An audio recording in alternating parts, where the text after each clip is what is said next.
Oh, my turn. You're just naturally loud. Loud. You're not grumpy. You gotta be serious when I get the VP. Be on point, bro. I don't have talking points, so I'm just gonna wing this. Is that good? That's what we do best.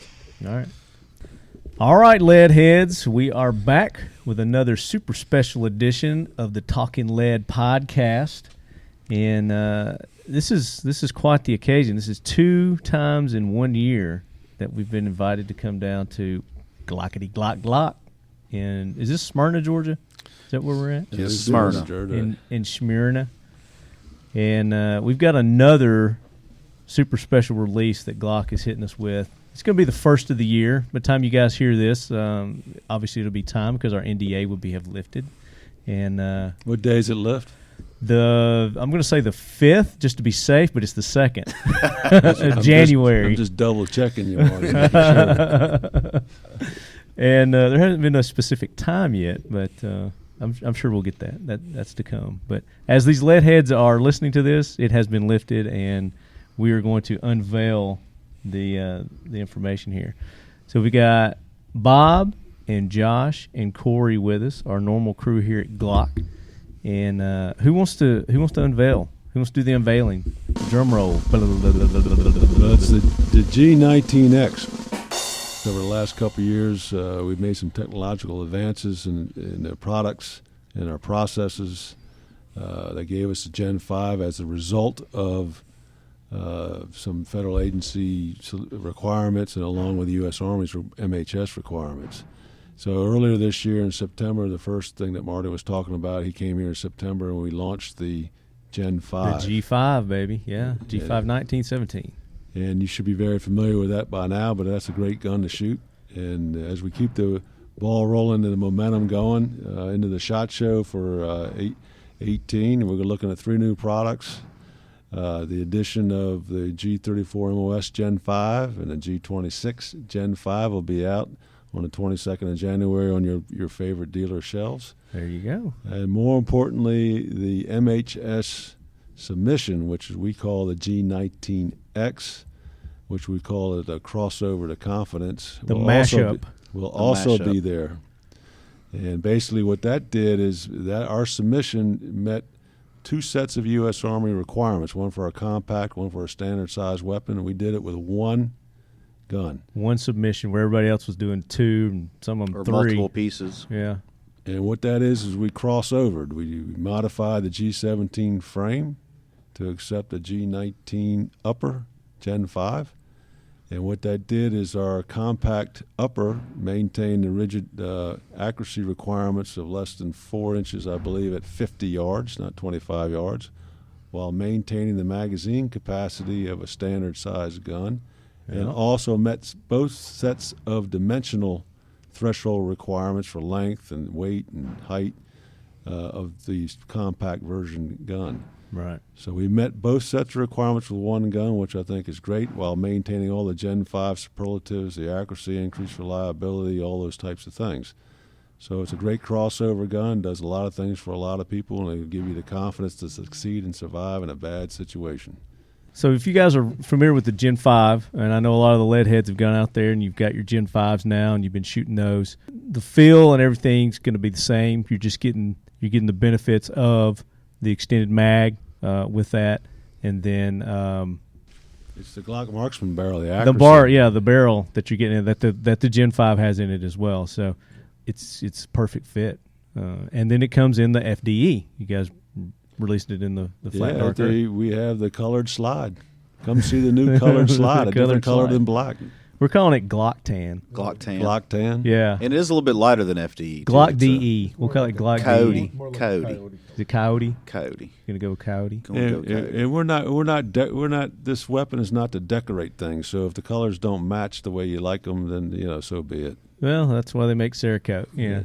Well, you can have this. That falls off when you crack it. So that's what people are doing now. So they're going to go out and put their own little twist to it anyway. So, but also, like you said, you've got the 26 coming out. So for the subcompact people out there, the Gen 5 26. We just got through shooting everything. Everything feels great, shooting just like the 17 and the 19. The trigger pull is still really nice. The reset is right on point.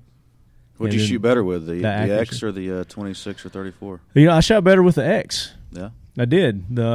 Surprisingly, I've sucked at the 34. That's the one you're supposed to be more accurate with, obviously. But Must be an operator interface problem. oh wait, I got you turned down. I had Bob turned down there. Sorry. I said it was an operator interface problem. Right? Yeah, it definitely was. Headspace and timing problem. There you go. That's what it is. Yeah. Headspace and timing. Yeah, but no, the 19 was, or the X19 was shooting really good.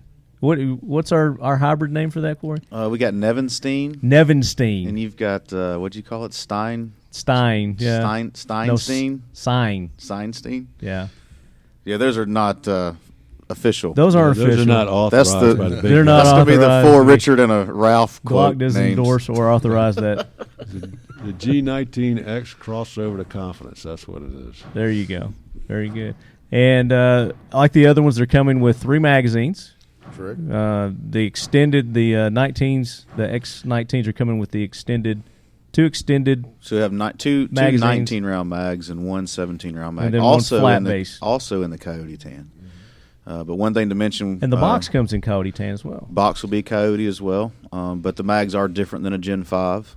So we need to put that out there too. Let's talk about that a little bit. So what makes it different? What makes the magazines different than the Gen 5? The floor plate on the Gen 5 has got a longer nose on it.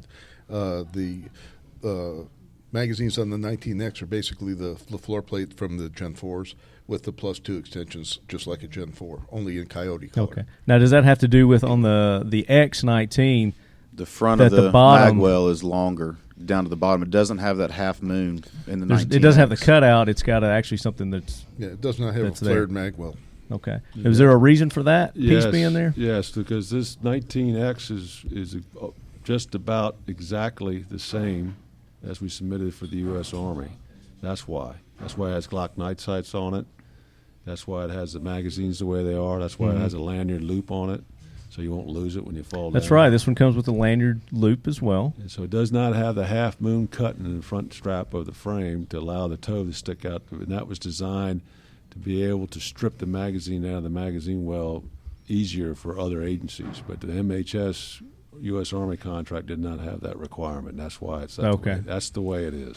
Gotcha. So that's the way they wanted it, and that's the way they got it. So So this is just like the submission we did for the U.S. Army, and we're going to try to offer it in the commercial market and see what the And- civilians think of it. right, and I'm sure that there's some other agencies out there and other branches that are interested in the X19. The Army Absolutely. missed out; they missed their chance. They chose went another direction. That's the way it goes. It goes, but like I said, there's other people. It's in demand, so you guys have other opportunities with it. Yeah, we're all about focused on those that go in harm's way, and we're just trying to take care of the troops and the officers that are on the street protecting and defending us. We were talking earlier about, I don't know, can you talk about the other project that's in the works? We talked What about other that. project? The carbine, maybe? Carbine? How dare you? Carbine. Can we talk How about would you that? bring up such things? Glock's been working on that for a long time. For a long, I know, like 2 years ago we talked about that. It's still in the works. It's still. Remember I told you it'd be at SHOT Show? Yeah, which one? I just don't know which one. You don't know which one. Well, we all have our marching orders, and when it's time, it'll be out there. Yeah, When it's time. it's not called Glock perfection for nothing, right? You got The to. boss won't let anything go out perfecting unless it. it's right. There And you so go. it's not time driven, it's event driven.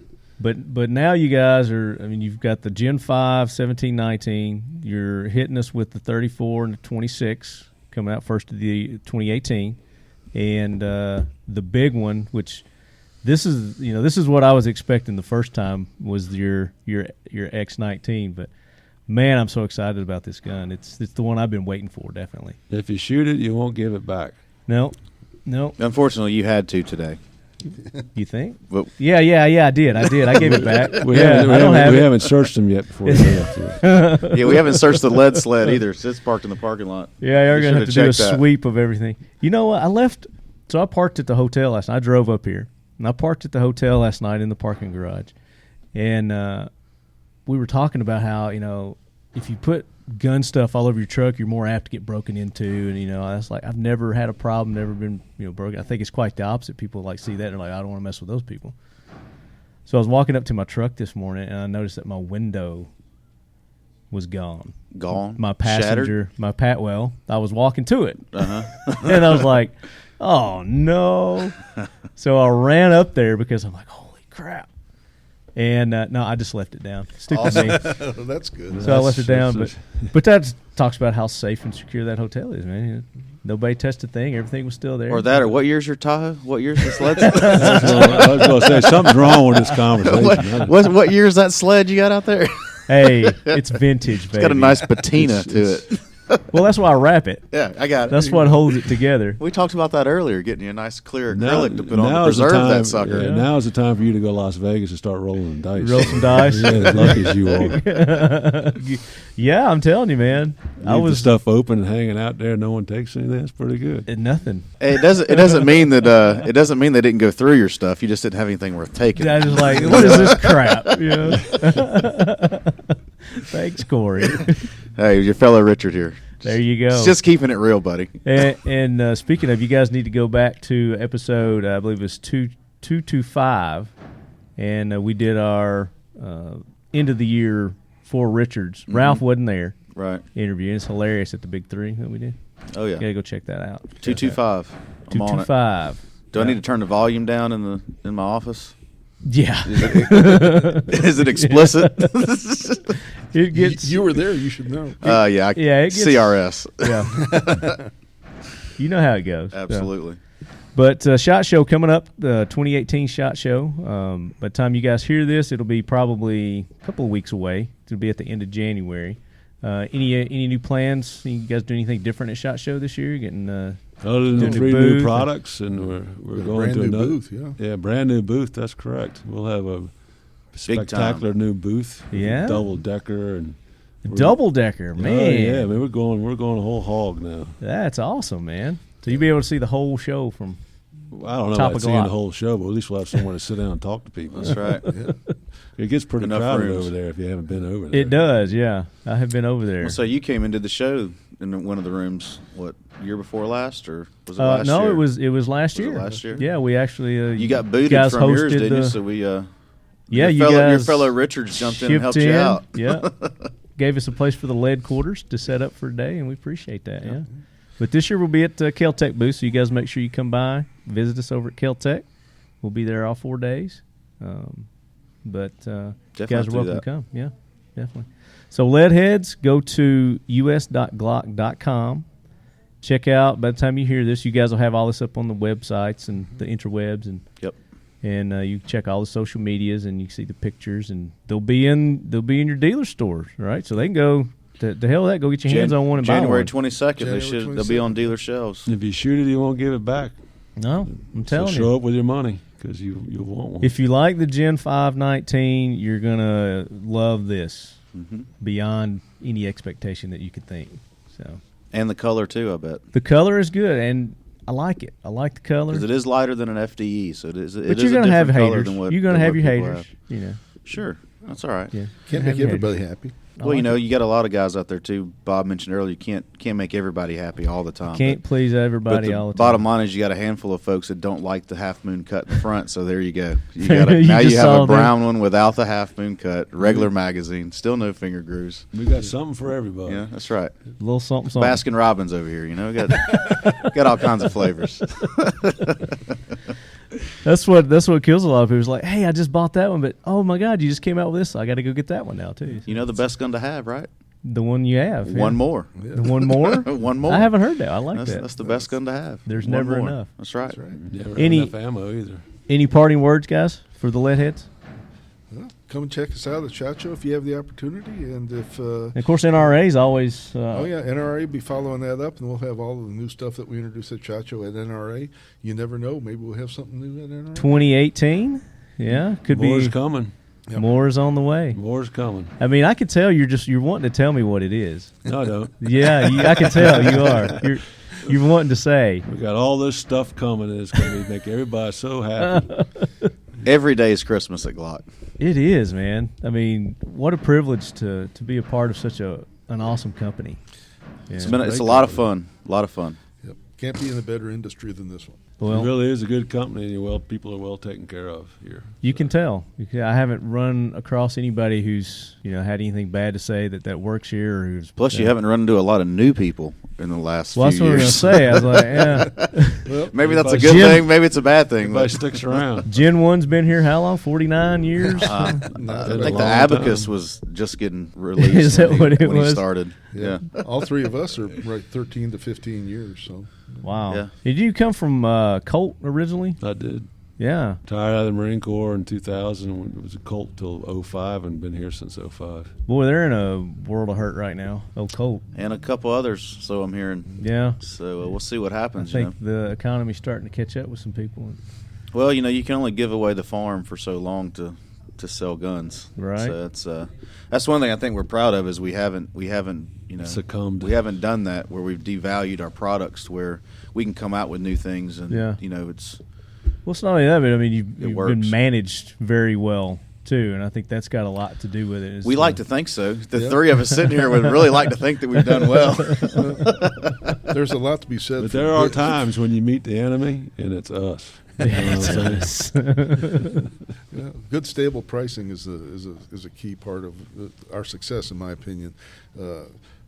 Dealers, people, a Glock's going to be worth what the Glock's worth. Yeah, reliability, if you buy consistency. One this week, if you buy one this week, it's not going to be on sale next week for $100 less. It's a good, fair price all the time. Exactly. It's the reliability and the consistency. Yep. That's what people, when they get a Glock, they know what they're going to get. One of Mr. Glock's precepts is stable pricing. Yeah. Don't screw with it because people won't invest their money in stuff that act like a stock market. Right. Like a Bitcoin. Yeah. Like a Bitcoin. Yeah, something like that. Yeah. Now, are y'all set up on your website to accept Bitcoins for payment? Probably not. No. I'm going to go out on a limb. You say no. Let me think about that. No. The short answer. Guys, thank you. Yeah, thank you. I'm honored to be here again. Appreciate Great to have you as always. Mark. Appreciate you guys letting the Leadhead Nation in on this, and can't wait to see what 2018's got to bring for the industry and Glock. It'll go fast, just like 17, and then we'll be in the 19. Oh, my God, can you believe? I can't believe it's already December. Yeah, I think it's today's the 6th. I think it's 3 hours till Christmas. So. No kidding. And only 12 hours till April 15th. So hurry up, get your Glock certificates. Now. Yeah, get them now, ladies and gentlemen. That's right. But hey, everybody's going to have that extra tax money come first quarter, so be ready to buy plenty of 19Xs for tax presents and everything else. All right, Leadheads, we're going to be back with some more coverage here from Glock and get some firsthand testimonials. So stay Sounds tuned. Good. Take care. Hoorah. Yep. See ya. Adios. Hey guys, so I hope you enjoyed that first part of our exclusive interview there with the guys from Glock talking about the new Glock 19X and the two new Gen 5s that they are releasing this month. Before we get into part 2 of our exclusive interviews from Glock, I want to go ahead and thank all the people and companies that make this show possible, that bring it to you Leadheads each week. So make sure you go out and support the companies that support Talking Lead. Right On, the official optics of Talking Lead, Right On USA, RITON. And you guys can go to their website. Go check them out. You can use that Leadhead discount code. X Steel Targets. X Steel Targets. The best, most affordable AR-500 steel targets on the market today. X Steel Targets. And if you guys haven't visited X Steel Targets, you need to go check them out.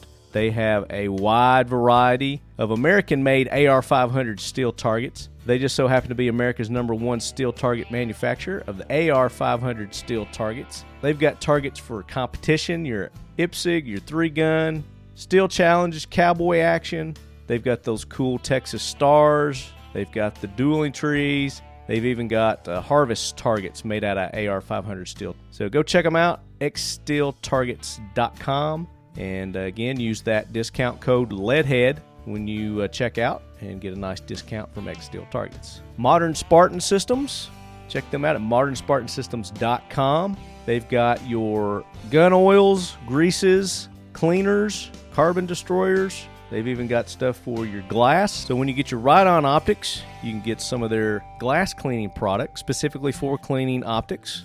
And then they also get into your vehicle. They've got a TVT engine oil additive that I've been using for a while now. I think I'm probably over 313,000 miles and still kicking with the old lead sled. It's a 97 Yukon, and I've probably been using the product for close to 2 years. And I have to admit that it probably has extended the life of the old lead sled. So I'm going to continue to feed her the old TVT and keep her going until the wheels fall off. And then I'll probably put new ones on. High Threat Concealment, HTC. Check them out at highthreatconcealment.com.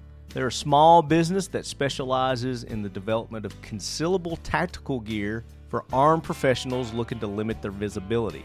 They also make some awesome products for the civilian market, for those of you who want to carry and not profile. They've got the products for you. They've got holsters for your guns, pretty much any type of gun that you've got, especially if you've got them with a light system on there. They specifically did one for my new Gen 5 Glock with the Enforce light on it, and fits perfect. Perfect fit. Magazines, radios, M4 mag stackers. They've got the belts as well. They've got a really nice belt system that you can implement in with your holster ensemble. And they are even getting into products for your canine in collars and leashes. Really durable, comfortable products for your canine. So you guys be sure go check out High Threat Concealment HTC at highthreatconcealment.com. And yes, use the discount code LEADHEAD. That also applies for Modern Spartan Systems. It's LEADHEAD,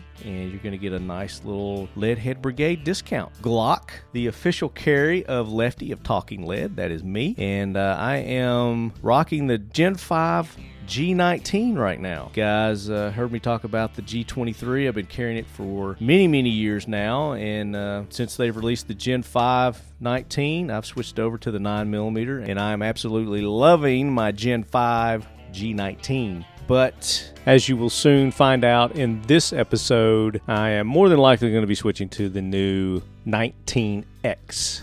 And then, of course, they've got the awesome swag store, their apparel store, at us.glock.com. You guys can go there and check out their cool jackets and hats, and they've got gloves, they've got all kinds of cool stuff, all kinds of lifestyle products with the Glock logo on there, so you guys can check that out at us.glock.com. Frontier Tactical, makers of the Warlock multi-caliber adapter system, and they also make their own line of AR-15s. Check them out at frontiertactical.com. With their Warlock system, it allows you to shoot up to and over 100, I think there's 100 different calibers at least now that you can shoot from the AR-15 platform. And with their adapter system, you're able to configure your AR-15 to shoot them all from one platform. So check them out at frontiertactical.com.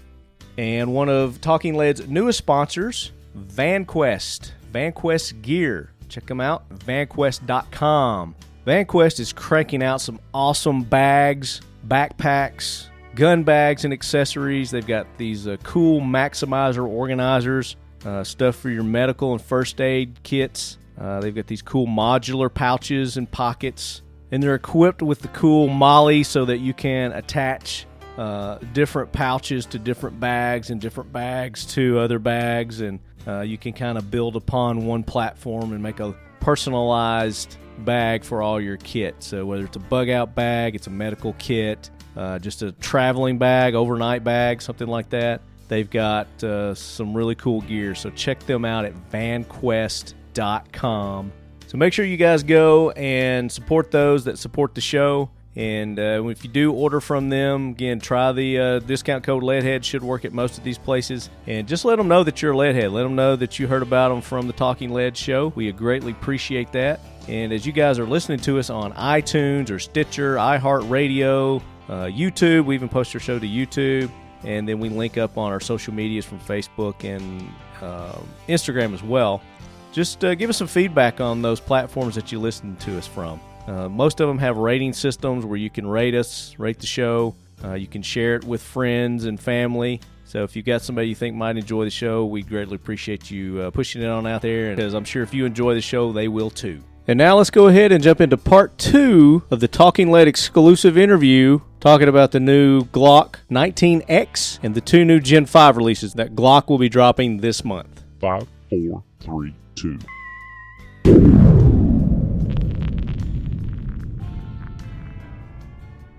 All right, guys, we are back with the special edition of Talking Lead. We are here at Glock, and we just got revealed to us the Glock.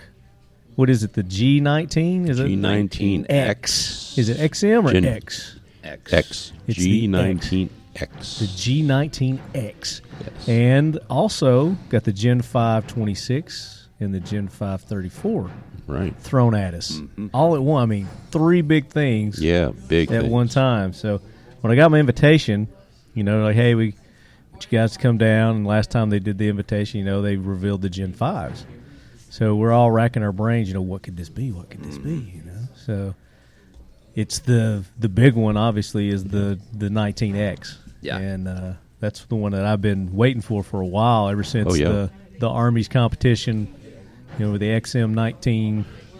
But it's not just the 19. It's now a the hybrid. MHS. Yeah, it's a hybrid between the full-size 17 frame and the 19. It's a smash-up. Slide. So in barrel. Thus the X, I Yeah, guess. That's what the X is about. As X as in crossover. So that's what this designation is crossover, because it's between the compact and the full-size. Yeah, we're wanting to call it the S19. The Glock S19. It's 19. Right? Yeah.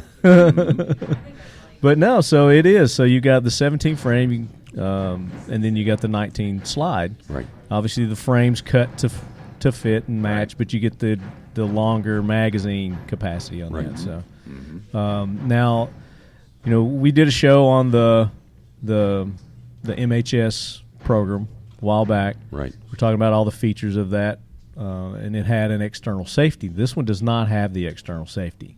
Right. So it's the Glock that you're used to, where the only safety you need is between your head, right, kind of thing. So hopefully, and hopefully, no, folks, it does not have any forward slide serrations. No, the forward slide serrations aren't there, which some people are glad about that. Some people aren't. Well, let me go ahead and introduce my guest that I have with me. We've got Andre Dall'au. He is no stranger to you lead heads. Nice to be here. Nice to see you guys. We just had Andre on a few episodes back at our coverage of the Big 3 East. Yeah, that was fun. He was there. And then Andre joined us for the Gen 5 interview as well. He was on here to give us some feedback and thoughts. And joining us for the first time on the Leadhead Nation, we've got Sean Curtis. And Sean is he's a writer, and he writes for police1.com. And what was the other? Gun World. I was looking at your card here. I like the name of this company better. It's Ludus Integritas. Integritas. And what does that mean? So Ludus is a school, and Integritas refers to completion. So when the soldiers in the Roman army would go out, they would check to see if they were Lebens, Volans, Potens. Basically ready, willing, and able. Did they have their shield? Did they have their spear? Did they have their helmet and armor and their sword? Were they ready completely to go? So Ludus Integritas is more of a school of being prepared. A mindset, yeah. We teach first aid, CPR. We teach firearms instruction. Okay. So is this a whole other company that you're involved with? This is the brainchild of earlier years, and I've rolled my writing into it also. Because I cover the gun industry, and I also cover law enforcement stuff for Police One. Okay. Now, is your background law enforcement? Yes, sir. 20 years in. 20 years. All right. And you're still, I think we talked earlier, you're still involved with the law enforcement in some capacity, right? Right. I work for a district attorney's office. DA. What do you do with the DA? You doing some investigating type stuff? I am an investigator, yeah. Very cool. Oh, and we've got another Yeah. Another person joining us here, and he's no stranger to the Talking Leadhead Nation. We've got Such himself, ladies and gentlemen. What's up, man? Mr. Don P. in the house. That's right. Do you say your last name? Do people know your last name? Do you say Mr. Porter? Yes, Don they Porter? do. Okay. All right. I didn't know if you want that out there or not. There you go. I don't care. I always like to ask first. So. Let me move that closer to you. You got the short stick. Well, there you go. It's out there for everybody. Yeah, there you go. Getting personal in here. Yeah. Okay, I'm leaving now. See ya. So we all have the privilege to actually get hands-on with these guns, and we're at the range and doing our photos and stuff. What initial impressions on the 19X? Awesome. I mean, I love the color. It's funny because, of course, I don't know, am I supposed to be talking about color? Yeah, you can talk about the color. Yeah, yeah. You know, it's Get a little closer. It really looks good because I've seen some that have the color frames that look almost painted on. It's not really a good finish to it. And to me, that finish was excellent. Yeah. The slide is a nice, it has a little bit of a gold tone to it. That's what we were saying that. It's kind of goldishy. But it's not flashy. Yeah, no, it's not shiny at all. But it is got a little tint of gold to it. I was thinking. Yeah. But Now, it still has the Glock coating on it, so it's not just something new. It's just a different color of the rough, tough coating that Glock has on it. So The new Gen 5, yeah. right. The new Gen 5 coatings. So it's an outstanding coating, and then the color is part of it's the frame, so it's not going to rub off, like you said. Yeah. So what was your initial impressions of the 19? I was just impressed by both. It's the color and the way it fits a hand, because it's just a comfortable fit like a 17. What really blew me away was how the trigger was so much better, and that I was getting a natural reset to where, and for people that don't know what a reset is, when you go ahead and pull the trigger, it breaks, and then it slides, goes back, chambers around, goes forward, recocks the semi-automatic pistol. Well, for these pistols, that reset, when you let the trigger go forward, you can feel it reset, which means you don't need to let the trigger go forward all the way. You can hold it at that reset and then push back and get a second shot. So using this particular reset, or shooting off the reset, you can get a really quick second shot off. And with this pistol, you can really feel the reset. So when you go forward on the trigger, you can feel it go click in your finger, and you're ready to go again. So you can get a second shot off really fast. So I was trying, and I was getting really good second shots, third shots, and I was able to go ahead and really get controlled pairs very easily with that. So it was remarkable. And I Nice. with other Glocks, I just don't remember having that really For a factory discernible trigger, yeah. And it's really better. And that's one of the Gen 5 features, is the new trigger. And the people that have shot the new Gen 5 have said the trigger is better. So, and people in the I past, think it is. much better. Yeah. And of course, when you throw that accuracy barrel in there, the Glock Marksman barrel, Oh yeah, then the accuracy even more improves. yeah. It made me look good with the gun, which is amazing. You just look good with a gun because the gun looks good. Yeah. That's what it was. Yeah. Go. Sean, what about you? Yeah, I love it. I carry Gen 4 G17 MOS on duty. I've carried Glock for years, and I have big hands, so the argument over the Gen 17 or Gen 19 for me has never been much of one. And for a half inch more, you get a full-size gun, and I love it. This is a nice combination of that, a little bit more concealability, but you still have that capacity. The capacity, yeah. Yeah, and I'd echo what Andre said. The trigger, especially from the Gen 5 up, has been significant. I love the flared magwell on the Gen 5. I'm not used to this kind of shooting. I mean, we carry our magazines on our belt, and when we reload, we're not catching a magazine and putting it down and picking up the next one off the table and putting it in. We're running it live like a drill. And so that flared magwell for me, it made a huge difference. On the Gen 5s. Yeah. So the X doesn't have the flared magwell. Right. They didn't do that. They actually came out with the X before they came out with the Gen 5s. The Gen 5s, I think, were a result from their R&D from the 19 X for the military contract. And then I think all that stuff came later. But this is everything except the external safety It's the exact same gun that they submitted Right. For the trials. Yeah, for the MHS. I program. love the X though. It's a spectacular weapon. Yeah, I mean, for all you people who love the 19, there's just, how many more bullets is that? Reasons to like it. Right. Well, it's the 2 plus 2. Plus 2, because they've got the extension. Right on 2 of the magazines. So it On comes 2 of the with magazines. 2 19-round magazines and 1 17-round magazine. And then it has the color, the same FD color. Which Yeah, is, the magazines are the Yeah. same. And then you get that awesome little lanyard loop, too. I love that. Well, most of the internals are really redone, and the internals are like identical to the Glock 43, which is a small single stack. Mm-hmm. And they came out with that 43 and made a lot of changes internally. Yeah. And then they said, this works really good. So they took those internals and put them into the new Gen 5. So conversely, what that means is there's very few parts in the Gen 5 that's now interchangeable from the Gen 4. So people need to be aware of the fact that the interchangeability between parts between the 2 generations just is not there. There's only literally just like 2 parts that maybe are. And I think we're going to be lucky enough this time as we're actually got a couple of the eggheads that designed the Gen 5, and we're going to get them on the show a little bit later. Yeah. So Also known as engineers. Eggheads, engineers, Yeah. More prestigious term. Right. I don't think I wanted to question that though. I think the X doesn't have the orange follower in the magazines. I thought it did. black. I'm Was pretty it black? Sure it's black.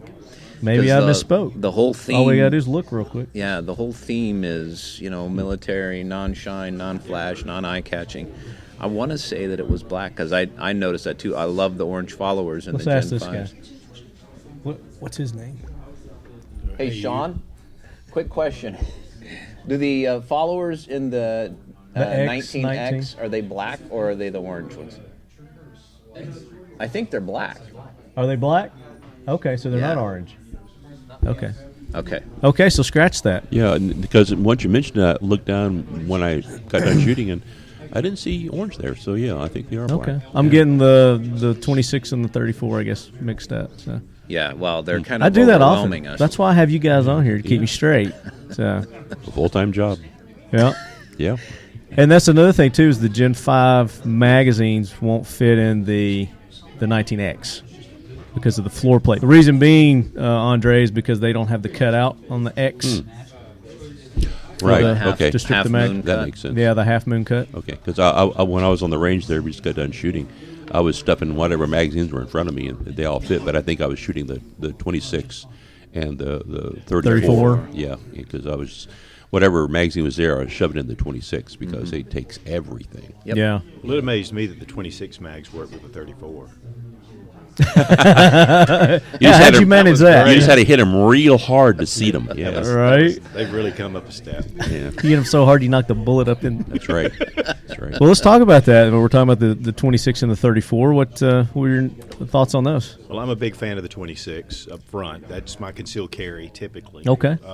But I have a Gen 3, and I really like the new texturing. I really like the On the absence grips. of the finger grooves. Yeah. Yeah. Yeah. I mean, and I'm used to shooting them, but the trigger again on the Gen 5 is just it's superior to the original. Yeah, you're getting the same good trigger on these two models as well. And of course, there's no flared magwell, which of course would be right in the middle of your hand. Yeah. So And there's no cutout on the 26 either. There's no U-cut on that. Just there's not enough real estate right. for that. So I've really been looking forward to it. I didn't think they were going to bring that to market. think they would bring it this fast, quick? but I'm glad. Yeah, I'm Yeah. surprised too. I thought that would have been down the road a little bit, but Yeah. I figured the 34, that was a no-brainer. But the 26, that's like, Well, considering the 26 is kind of like the 43, but just twice as big because it's Double stack, It's yeah. double stack. So either you get the 43 or the 26 because it's about the same dimensionally, except it's thicker. Yeah. Yeah, I'm like you. The 23, Glock 23. I was 40 guy. The 23 and 27 were my carries. Right. And I just switched over to the G19. So I'm glad that they've got the 26 now, so I can keep it the same caliber. Right. Yeah, for me, we're talking about the 43. I do carry that sometimes, but I love the fact that if my 26, I can drop the magazine and load a 17 rounder. Exactly. Yep. Yeah, the magazines. Yeah. Yeah, and for Get the extra mags. an officer on duty, you have the 26 as your backup weapon. You still got all the ammo, all the mags that you can go ahead and shove in there. So if your primary weapon goes down, you got your 26, and bam, you're back in the fight fully. Right. So yeah, that's really good. I mean, I love the 26. That's one of the first Glocks I ever got was a 26. Would you feel about now? Also another thing on the 34 is they've got the ability to mount the red dots on there too. Right. What are they calling that? The MOS. MOS. Thank you. Mm-hmm. Thank you. Yeah. So that comes with the 34 that you don't get on the other models. Right. So it's different for that. Right. Yeah, I mounted a red dot, one of those RMRs from Vigicon, probably the best one you could use for a situation like this because there's no battery source, and whenever people have problems with their red dots on top of a slide, is because the red dots get beat up because it kind of gets jerked around quite a bit. And anything you do with a battery, you put a battery in those things, there's just a really small C-clip that holds a battery in. Well, that gets shaken pretty good when you operate the weapon. Because the RMR with the fiber optics on it, it works pretty good. There's no power source needed. So I got that on a Glock 40, I think, and it's just awesome. So yeah, and I really think that, as you guys could better tell me, I think law enforcement's really looking at going to red dots for their duty pistols more and more because they're easier to train on. You get a good sight picture. I mean, there's a lot of positives on getting red dots for service. Well, I think during one of the briefings today, they were talking about that. Somebody was talking about SWAT teams. Yeah, Bob was saying that the SWAT teams are kind of moving in that direction. And what you'll see in law enforcement particularly is a convergence from the coasts inward. And basically what happens is you have large departments that, like New York or L.A., thousands of officers. L.A. Yeah, and they'll start working that technology, and they'll start utilizing something new and testing it out. And usually they'll start with their SWAT team, their top operators, and then it'll kind of bleed the elite down. forces get the good stuff first, and then it trickles down. Kind of deal. But they're going to be the ones kicking the door and running in and using that stuff to see if it really works. So if it does work, then it'll slowly start to bleed through and kind of come in through the rest of the country. But man, law enforcement is extremely reactive, and they're really, really slow. I mean, when I first started in the 90s, there were people still carrying revolvers around. I read a story the other day about New York City just finally took the revolver out of rotation for their department. Really? New York Police Department. In 2017. Finally. Yeah. Wow. Revolver is now off the table. Wow. So collect your pension check and get out of here with that revolver. It's like, take it with you. Yeah, please. Get on out. Yeah. So it's amazing. But yes, I agree. I mean, I carry one. I love it. The only issue I have is occasionally with one-handed shooting. That thing is so sensitive. Yeah, I mean, I'm trying to do my best to keep it steady, but just as we get older, it's harder to hold it steady. Yeah. Don's like, I don't have that problem. I don't know what you boys are talking about. I don't know what you're talking about. That's Smooch you're talking to. I have a crush grip. Yeah. Right. Yeah. So is 26 your primary carry? Or is that like your secondary? No, it's typically the one I carry. Now, I do carry the 19 a lot, and sometimes, of course, whatever I'm testing and reviewing, I do switch things out. Yeah. It's funny. I've always said that Glock's not necessarily the most ergonomic pistol out there. It's not necessarily the best, but it's just a great, dependable, and I've invested so much time into it. Yeah. I mean, it's. Yeah. Well, that's the thing. I mean, that's why they make so many different guns out there. Is because everybody's different, right? And this will fit the bill for some people, and some people it won't. Mm-hmm. But you're not going to know unless you go out and try it and shoot it, right? And that's the great thing about a lot of the ranges where I'm at is they have these guns. You can rent them, you can try them out, you shoot them, and then you decide whether you want to buy it or not from that. But I cut my teeth on Glock, so it's just kind of like that's what I'm used to. It's what I trained with. I like it. Right. It's comfortable. Mm-hmm. It's familiar. It's familiar. It's simple. And that's what, I just got done doing a course a couple of days ago down at Big 3 with actually Boone and Tonto, the guys from Benghazi, 13 hours. Yeah, they were on a few episodes ago. Yeah, and we were down there doing some course, vehicle defense course, where we learned how to fight from a vehicle, around a vehicle, through a vehicle. We shot rounds through the glass, through the car on purpose.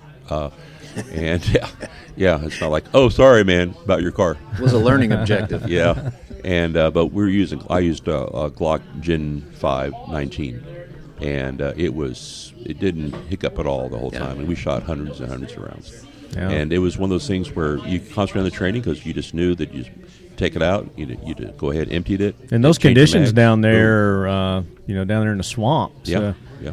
I'm sure you probably got some dirt and mud and got it wet. And sure, killed a couple snakes. Yeah, you betcha. Ticks, is that what you said? Ticks. Ticks. You get a tick in your Glock, well, I don't know. Yeah. Man, that's tough. But I'll tell you, they're tough. This Glock annual coming, was it? No, it was maybe last year's last Glock annual.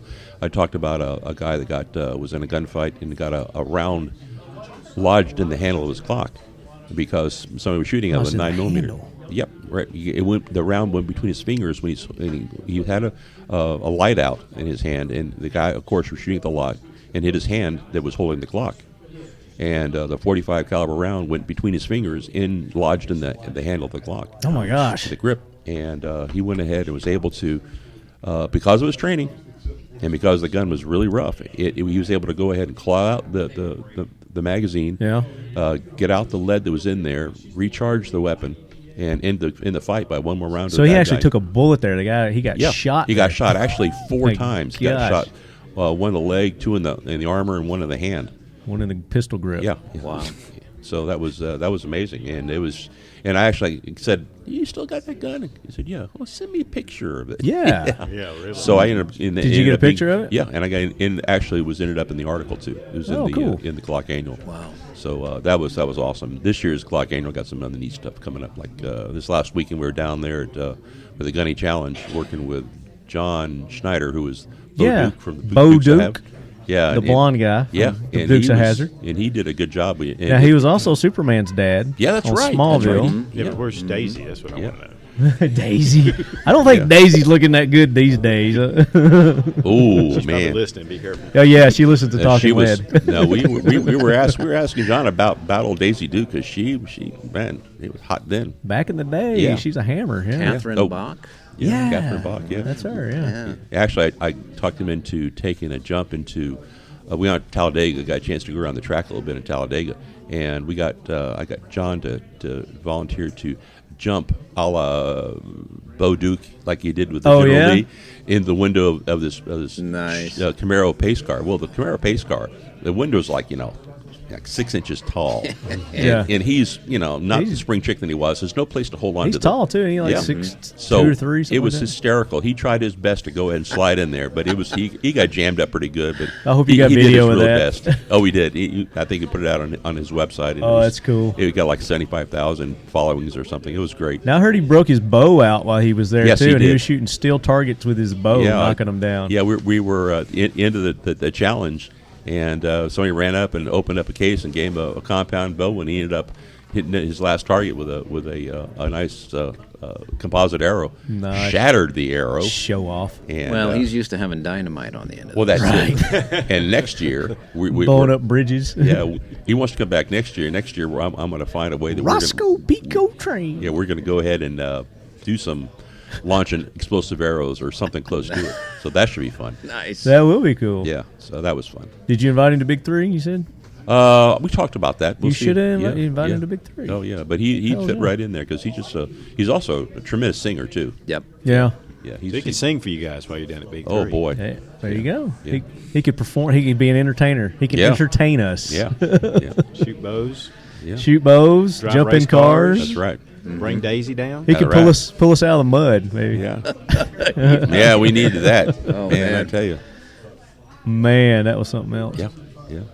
But anyway, back to Glock. We digressed a little. Squirrel. Yeah. So all positive. I mean, you guys have any negatives about the platform that you could? I mean, the Gen 26 or the G26 is for me. I feel kind of strange having certainly my pinky and hanging part down, of my ring, just exposed out there in space, not having anything to grab onto. But I'm sure they got the extensions for those too. But for the application, it's an amazing weapon, and you taken all of the advents of the Gen 5 and moved them into an already venerable weapons platform and just improved them that much more. Venerable, I gotta look that up. Hold on. The 34, same thing, but in the opposite direction. Yeah. Right? I absolutely love my G41. I love the long slide. I love the 45 cal. I love the accuracy, and you just have a big weapon in your hand, and you can do a lot of good work with it. Oh yeah, I think you use it as a club if you want to. Absolutely, and the 34 mirrors that with the recoil of a 9mm. It's far more manageable. So follow-up shots for me, especially with that orange front sight. Was that a Glock sight? Yeah, I think that was the Ameriglow. Yeah, well, I think that they offer those. Okay. Yeah, it's a. He said earlier they've got the 3 options on the sights, and just like the 17 and 19, you can get the Ameriglows. Yeah, that thing was impressive. I mean, just the first shot, recoil, and then you're right back on there, and your eye just picks up that orange so easy. Yeah, it's that sight right there, right? Yeah. Yeah, just taller because of the MOS. Yeah. So, but yeah, it was really good. I enjoyed all 3 of the weapons today. Yeah. One thing we didn't talk about is that they also took the feature they used on the 19. They took the 26 dehorning, so they actually smoothed off to where the front of the 34 is now a lot more streamlined, and they didn't, and they eliminated the cut in the upper slide, the top of the slide for the 34. So now it's one long piece of steel up there. So it looks a little bit different from what people are used to. Than the normal 34. Yeah. Yeah. But the one thing different I saw that I noticed is that because of the color of the G19X, you could actually see the dirt on it now. And I was looking at, wow, that's dirty now. And the magazine's got dirty, but now with the coyote color, you can actually see it. Oh, yeah. And it see the gunpowder. Yeah. It was amazing. I looked and said, wow. I thought I normally don't see it on mine because, well, it's black. Right. So that was pretty cool. It blends in. Okay, now. Notice that with the orange followers of the Gen 5 too, is now you got one more thing you got to think people are going to want to clean these more now? You're going to have to. That's the case, and now you can get away with before you can get away with not cleaning them. Now it's like, hey, your gun's dirty. Yeah, all you got to do is wipe it off. Yeah. Just wipe it off. Get a rag and just wipe it, and it's gone. But that's work. Come on. But that's work. I know. Gun work. You got to make it look good. Yeah, I know. Yeah. I'm excited about the 19X. Oh yeah, I really am. I'm pretty sure that's going to replace the Gen 5 19 that I've got. So. That's going to make me think twice about if I go to a training class, which one to bring. Right. It's going to be like, probably get locked up in an OODA loop and just be standing there for days. Well, and the good thing about it too is, there you go. They're one for each hip. I mean, they're identical, other than it's just a little bit longer. So, I mean, you could train with either one, and then you could, switch from one to the other, and still, I mean, you still should be fine with your reactions and your training and everything. So mechanically, there's nothing different on them. The feel is the same on the grip. Well, that's the beauty about Glocks. Is that everything you do with one Glock, it carries over to all the Glocks. So whatever good training you get with one Glock, it just carries through. And so no matter the caliber or the style, it's all the same. All the engineering's the same. Nuh-uh. We're just getting started. All these guys are going to miss the tour. Oh, am I holding people up for the tour? Okay. Well, we've just been told we're holding people up. So and when Brandy speaks, all listen. We'll go around the table. Last thoughts, last comments. We'll start with excited. Don. Well, it was really amazing. I expected to see one unveiling and found me three too. that were just different. So I think it's been a lot more than I expected. Yeah. And looks like, and then they've got other things. They've alluded to some other things coming up, which are very exciting. But I tell you what I liked was the fact that I asked about the cost. And the cost on these, they're not going to go into like you usually do. Oh, this is brand new, so it's going to cost more. No, they're going to cost the same as same price. Is what the people have been already paying for the other weapons. So it's like, they're going to go ahead and keep it reasonable. Yeah, I was expecting the 19 to be at least $100 more, but it's the same price as your Gen 5 19. Yeah, so I'm like, wow. With the same options. That really knocked me out, the fact that they're going to keep the prices the same. That's really cool. Yep. Yeah. So that's awesome. So that means I will get them all. I want them all. Take all my money. That's right. Take Andre's money. Take Don's money. Take Sean's money. Give it to me. Yeah, I only write to buy guns. That's right. Right. That's why we're in support the business. your habit. My gun habit. That's right. Yeah. Any final thoughts, Sean? Nah, I'm really tickled to be and honored actually to be here. I wasn't here for the Gen 5, but I wrote about it. I heard about it, and I wrote about it. And following up Brandy, and you got the hat. Yeah, she's been real good about reaching out to me this time to get out to the riders that I can reach, and brought us in, put us up in a Sheridan, and feed us and take care of us. I mean, it's been a great experience being able to come out here and see these new guns. Give our listeners where they can get in touch and read your articles and find you. Police1.com. You can find me in the search box or on Gun World magazine. I have our articles occasionally pop up in there. Okay. Don, give all your social medias and YouTube and everything. Suit 00 Gun Channel, and also Sensible Prepper, which I do a lot of survival type stuff, and all the other Such stuff. Just if you put Such in Google, you'll find it. Such it, baby. Yeah. So many Such. Instagram, Twitter, Facebooks. He's on all the SuchGear.com. Oh man, all the social medias. Andre? Big3east.com, and take a look at that, and we have putting up articles all the time and giving more information about the upcoming Big 3 East events. Yeah, and he does the Glock Annual also. Oh, yeah, and that should be coming out within a month or so. Nice. Very cool. Yeah. All right, guys, let's go on this big tour there. Yeah. We're getting ready do to it. talk. Right on. Thank you. I can picture him totally playing Dungeons & Dragons. I've actually never played that game. D&D? I can picture you doing That game. Notice he said that game. Never played it before. I like- played He knows what it is, though. something similar to it. I don't know what it's called anymore. The younger version of it? Like Warcraft. World of Warcraft. You played that card game. What's that card game? Magic? Magic. I used to play that when I was a That's kid. what you played. Yep, I played that as a kid. I bet you still have your cards, don't you? No, I don't no idea where they are. No? Mom got rid of them? His I mom still have does. my Pokemon cards, though. So does my son, but he threw his out. He grew up. What is he, 9? No, he's 26. He's 26. Threw him out when he was 25. They're worth some money now. I remember seeing people playing Dungeons and Dragons like on a ship late at night because we'd sleep all day and work out and do our things at night, you know, whatever. And there's some like weird Navy people, just pasty milk white.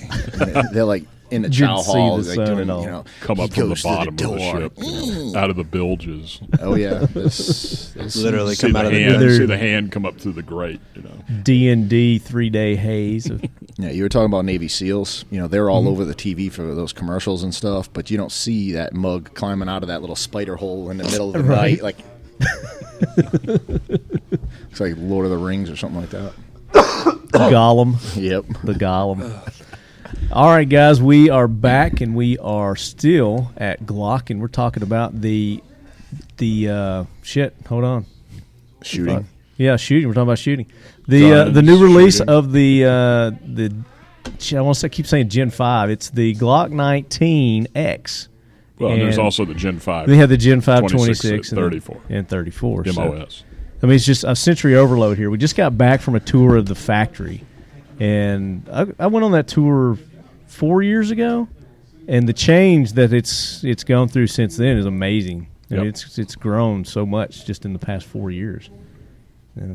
Impressive place with all the machines. It is impressive, and all the people and hands that go into and clean. It's spotless. Yep. You can eat off the floor type clean. It's weird. It's like sanitary.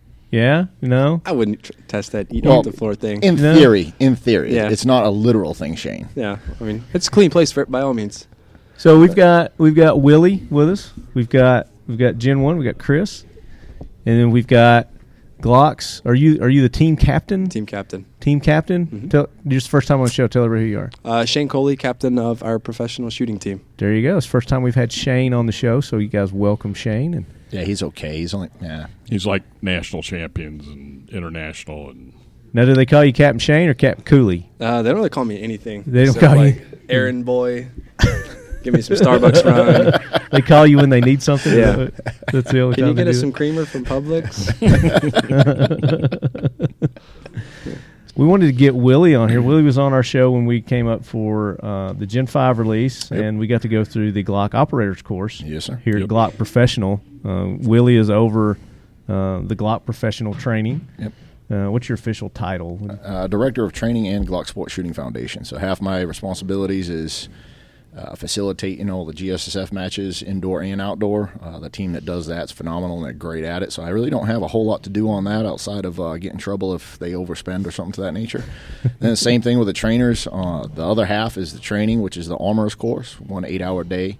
The basics of learning how to field strip and completely detailed disassembly, reassembly, maintenance, so on and so forth. Then we also have an advanced armorer course, which if you've gone through an armorer's course, give it a couple of years of plumbing on the guns, and then come back, and instead of going to the armorer course to recertify, do the advanced armorer course. That's a 2-day course for $100 more. It's 2 days, but it goes way more in depth. You know, it's like a quick recap. Actually, Chris can probably speak more smartly about it because he teaches it all the time too. But it's a quick recap of any updates, changes from the armorer's course you did a few years earlier, and then get way more in depth with all the intricate details of it. And then the second day is going through 31 guns that have all kinds of problems, and you got to find them. You got to fix it. Yep. So it's a lot more hands-on, different things besides the general. So we get a lot of after-course critiques that people are saying, you need to have a recert, that's short, and well, we can't do that. However, what we can do is instead of taking the armorer's course 7-8 times, and I've met people that have actually done it 10 times, and you recert every 3 years. Okay. So that's 30 years of doing the same course. Go to the advanced armorer course. It's a 5-year certification, and you get way more knowledge out of it. There you go. So don't be afraid to use both the courses as needed. Then we also have an operator's course. Now, the armorer's course and the operator course are open to GSSF members, law enforcement, military, things of that nature. And then you can go to our webpage, glocktraining.com. Check that out. The who can and can't type, go through all the courses. But the operator course. But it's real easy to join GSSF. It's only $35 a year, and yes, sir. And you get the opportunity to shoot in our matches. Yep. We have.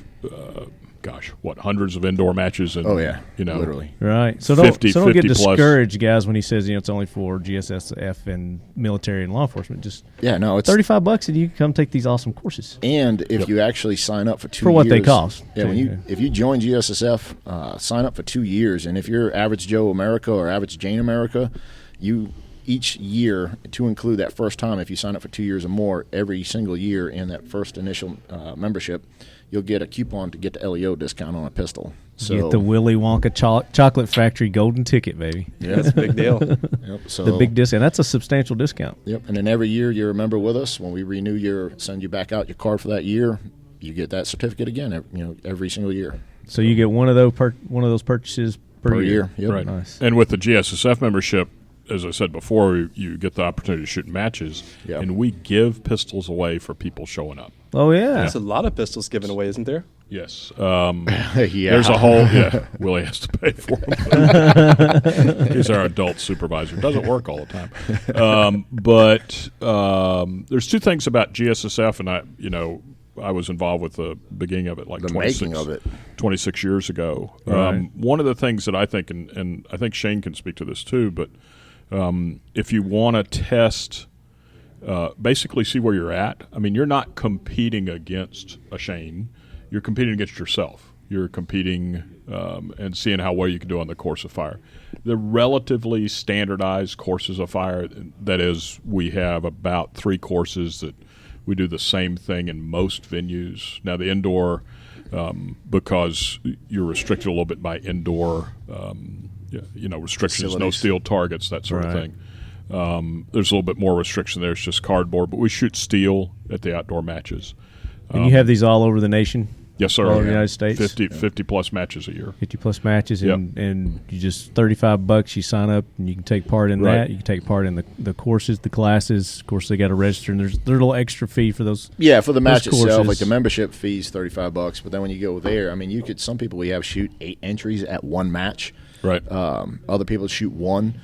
But it's all designed that you don't have to have $1,000 worth of gear wrapped around your waist. Just have a Glock and some the ammo equipment that's supplied with it. Yeah, and 100 rounds of ammo, and that's an entry. 100 rounds of ball ammo, and that's it. Glock holster and some ammo. We don't even draw from the holster. Everything's from the low You're ready. welcome. Yep, you're welcome to use a holster. Just as a convenient way to carry it. But we recommend you get a holster.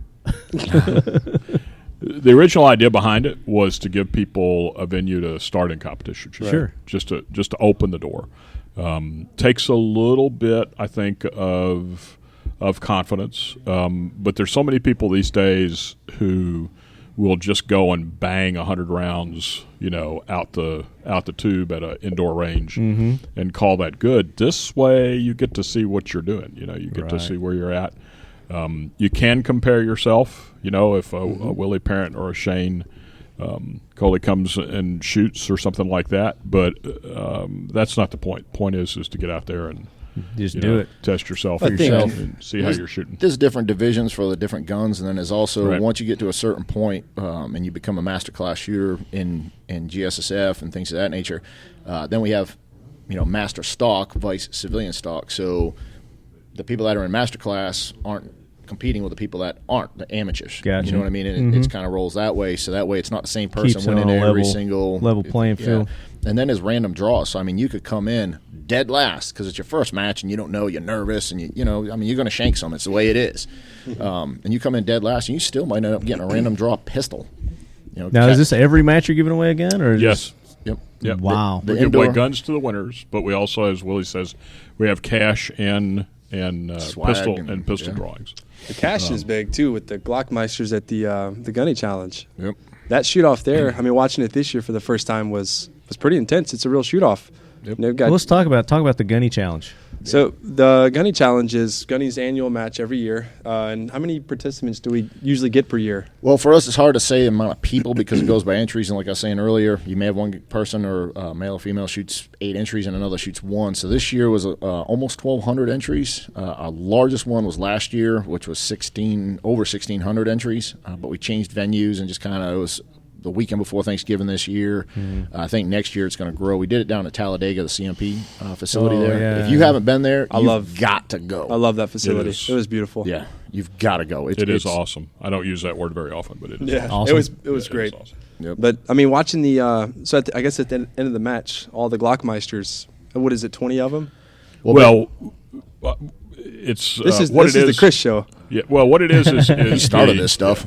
What it is years ago when Gunny first came on, Army, we wanted something special, and we had this sort of quasi-national championship, which was what we call the annual match. And so we came up with sort of a match within a match, but as Shane was saying, it's in a shoot-off format. So it's shooter against shooter. They're shooting steel target arrays. I design the course of fire every year in consultation with the director, but he and I keep it secret, and we also issue the weapons. So you can't come with your tricked out, I'm the only one that can shoot this pistol because I've put $1,000 worth of work into it or something like that. We give you the pistols. This year, for example, it was the new Gen 5 17s. And a hard course. Yeah, and and is that the Gunny Challenge? Yes, that's the Gunny Challenge, and there's usually a dozen and a half. I don't think we've ever had over 30, but it's a man-on-man format and a balanced ladder. You shoot 2 out of 3 bouts. So if you and I were shooting, and you'd won 1 and I'd won 1, then the third match. The third one's going to be the tiebreaker. This year, we had some lips sticking out because instead of the plate racks being at 11 yards, I put them at 22 yards, which is a little spicy. Spicy to say the least. A little more. So you're getting some dirty looks and some name calling going on, huh? Right, and I love it. Last year he put a spinner out there, and that threw some people for a loop because not everybody shoots a spinner all the time. Sure. Some people have never shot it. I'm telling you, if you've not shot one, there's a way you got to shoot them, and if you don't shoot it right, then you're one bad shot will it. stop the whole process. Which I do all the time. But and we had some on-the-job training on that one. So. To be a match meister, you got to be the overall high performer of a outdoor GSSF match. Right. Then every Just year, once? Yep, just once. Yep. That's all it takes. Just once. Good luck trying to get there, though. Right. But it's not as easy as it sounds. But at that point there, each year we put the invite out to all the former Glock Meisters, overall match winners, to say, hey, do you want to come do this? And it's $3,000, $2,000, $1,000 prizes, and also a pistol for fourth place. So they're coming. And what's the entry fee for them? For this? For them, nothing. They're coming to the match. That's it. Yep. Nice. It's shooting for $3,000. Right. For free. Don't cost you anything other than your membership. Correct. That's it awesome. was when I watched it this year. I use that word a lot. Awesome. It was That's intense. awesome. It was a ton of fun to watch. Yep. Those guys were, they had some truly good shooters out there competing for the overall. Now, did you take part? I demoed it before everyone shot it. Okay. So you're just like, this is what you do.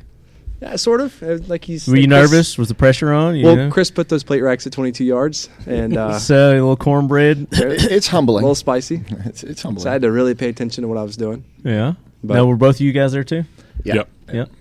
So how'd you like it? Did you guys compete too, or did you just kind of there? No, we run it.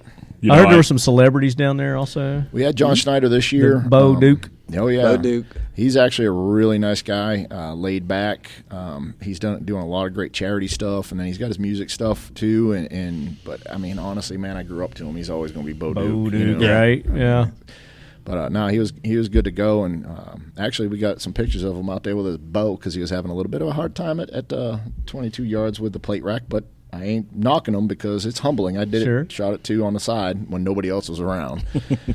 So he had to whip out the bow, and we got some photos of him and Shane. And he actually hit the popper with a bow. Yeah, that's the funny part. That's impressive. 20 yards or whatever. That's very impressive. Yep. Yeah. So, and that happens once a year, the Gunny Challenge, every year? It's the annual match, yep. Now, is it somewhere different every year? Or is No. It's usually the same place. We've gone through a couple different venues just due to, things happen. You know what I mean? So right now, I do think we found our home for the down in Talladega. Talladega. Oh yeah, I would be very happy to hear that. Talladega is beautiful. Yeah, it's a nice. It's easy area. to get to. The people are great. A lot of stuff to do down there. And the facility itself. It's you can't beat it. No, it's very accommodating for what we're trying to do. Right around the corner from the racetrack too. So yeah.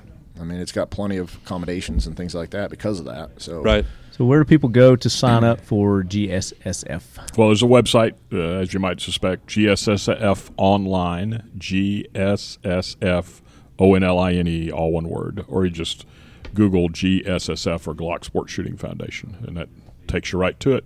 There you go. Sign up right couple online. of clicks, yes sir. Couple of clicks, and you're in. I do want to stress that you get to shoot the matches. That's a big deal. Yep. There's some other things that happen at the matches. Every match has a company armor there, who will inspect your gun. If there's a spring that's weak or something like that, we replace it for free. That's a service that we've done for decades. Nice. And that seems to be really popular. Pretty much, unless it's a frame slide, a barrel. We fix it right there on the spot. And it's, either some of the trainers or some of us around here, or usually it's the warranty cats from up the street that go out so that way they can touch the end users. And everything, firing pin, springs, everything. So they'll do it right there for free. How many matches a year do they hold? 56 outdoor. Yep. Typically. And that's all over the United States. So, so go to the from here website to Maine to the California. schedule's on there. Yep, schedule. Well, the 2018 schedule will be on there in just a few days. We're sort of in the first week of December, so should be there by the end of December. Now, can you participate in every single one if you want to? If you want to. Yep, we actually have some of the Glockmeisters who will figure out how to go to one match on a Saturday, fly someplace, and be at the next match on a Sunday. And it's usually someplace like from Missouri to Florida. Well, the judge was just in here talking about going from Louisiana up to Maine for the next weekend with his bride. Yep. Just popping up there, boom, boom. Huh? Going down to Louisiana, shooting a match, and then driving to Maine and shooting a match the next weekend. So I was just doing the math, and if you participate in all 56 and you won all 56, you could win some cash. $168,000. Well, that the Glock Gunny Challenge is that particular payout. Yeah, that's not every match we do. No, man. Let's recant that. Rewind. I was gonna say I can make a career out of this. Hold on, man. No. GSSF pro shooter. Right. But you do get a pistol. Yeah. If you're winning the matches, you're going to get a pistol. Nice. So all the performance awards are pistols, and then we also do, depending on the amount of entries per division, we'll do swag, cash, pistols, whatever the case may be, depending on how many people are in there. So there are some people out there. All ages? That are getting, pretty much. As long as that adult's with them, obviously. Yeah. I mean, it's and they're safe with a handgun, but Sure. it's really simple to do, and it is a family-oriented environment to come out and do this stuff. We do have children. That's the thing that's been gratifying to me, and Willie's gotten the Young Marines involved in it. Both as workers and as participants. Young Marines is a great organization. I'm sure you've heard of it, and probably your listeners have too. But tell us about it. Young men in and a women. Minute. Go ahead. Young men and women who, are involved in an organization that follows the Marine Corps traditions. But what I was going to say is the thing that's gratifying to me is, we've had, like Robbie Latham, Shane knows him. He's kind of a legend in the USPSA. The great one. Yeah, the TGO. But the first match he took his son to was a GSSF match. Cool. And that that doesn't mean a lot to a lot of people, but it means something to me that he had enough respect. Sure, for a guy of his status, yeah. And I've seen mothers bring their sons and their daughters, and fathers bring their daughters, and siblings come. The whole family comes. We have a family.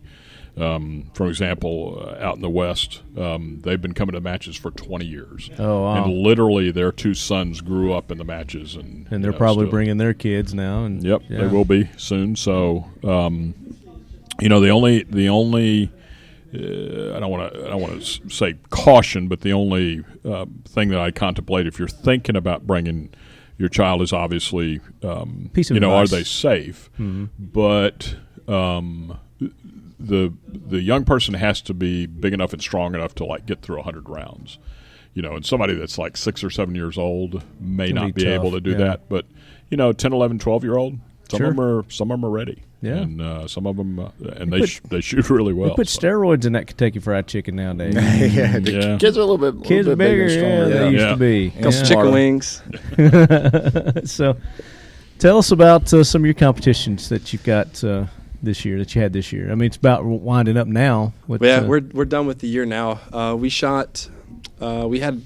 Usually the year doesn't really start for us until March or so. Mm-hmm. February is kind of, I think, Florida Open, which is a pretty big match for a lot of international competitors. It's down in Florida at Universal Shooting Academy.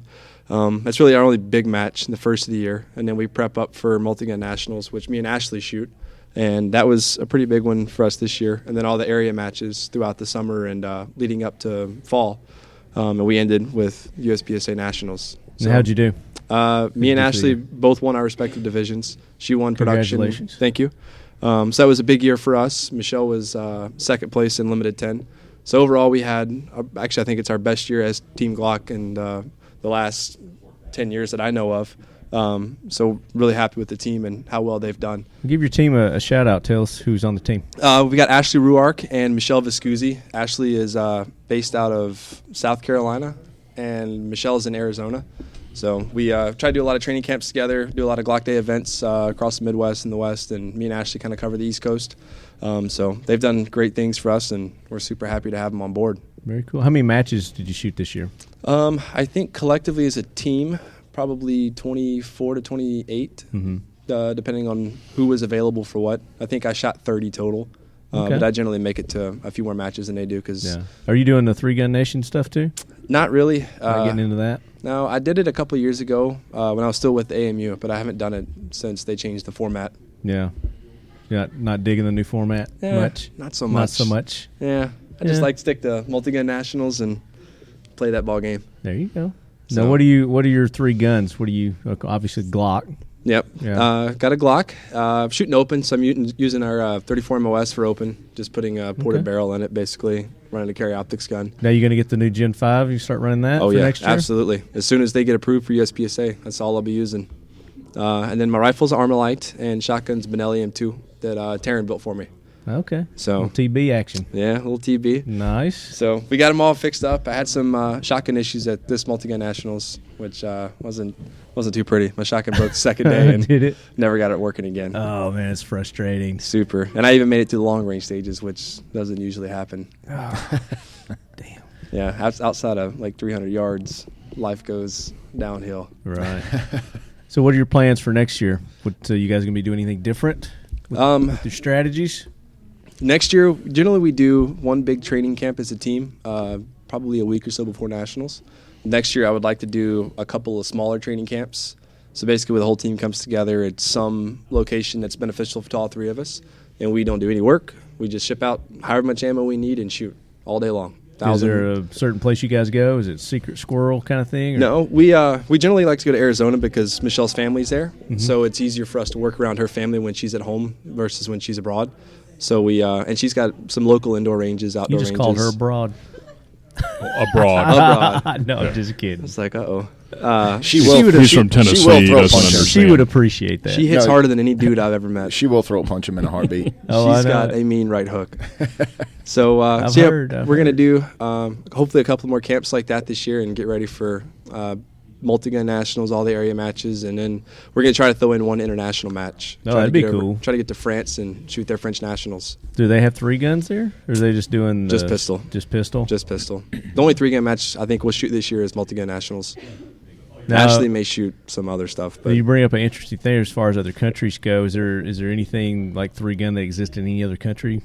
They've got rifle matches. IPSC has started up their rifle match stuff now, which I don't know a ton about. IPSC also has shotgun matches, but I don't know if they've got any multi-gun stuff. Yeah.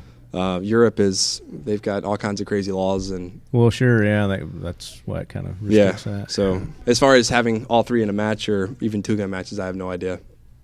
So you probably get a lot of foreign people come here to do. Oh yeah, there's a lot of them. The I used to shoot stuff. a lot more 3-gun before I came here to Glock, and there's some cats I know that would come over here and spend like a month straight and just go from 3-gun match to 3-gun match around the country that was their annual vacation. That's what they did. He did it every year. Because in other countries they get like 6 months vacation. Yeah, right. Yeah, they stop working rather than here in America. I know a lot of guys that have their guns stored here. Yep. You know, they'll come in from wherever and like Willie said, spend a couple of months here and pick up their guns out of storage and go train. Yeah, makes sense. There's a big, for example, in Florida, like you mentioned, the Florida, opened their big Central and South American contingents had come up. Mm-hmm. They have their, as you say, their firearms stored here. I want to point out, Shane's a little bit too humble, but he's taken basically stock pistols. Terrence breathed on him a little bit with some stuff, but. It's my fault, that he's here because I've talked people 25 years ago into, starting to sponsor, USPSA shooters and that sort of thing. And the idea back then was to show that you didn't have to spend like $5,000 on, on a race gun or something like that. And it's because of his and the other ladies and all the team shooters, that shoot. They are shooting, Glock pistols, and nobody would have thought about that 20 years ago. And they have, through their hard work and their dedication and their expertise, they have proven that this product can run with anything. Well, they ought to be doing even better next year with that improved barrel. So. Yes, sir. Yep. It's been a tough and road. trigger. When I took this job, learning the new platform was a long, hard road because the Glock is not a forgiving pistol. It shows all of your flaws and everything that you do wrong. It shows instantly.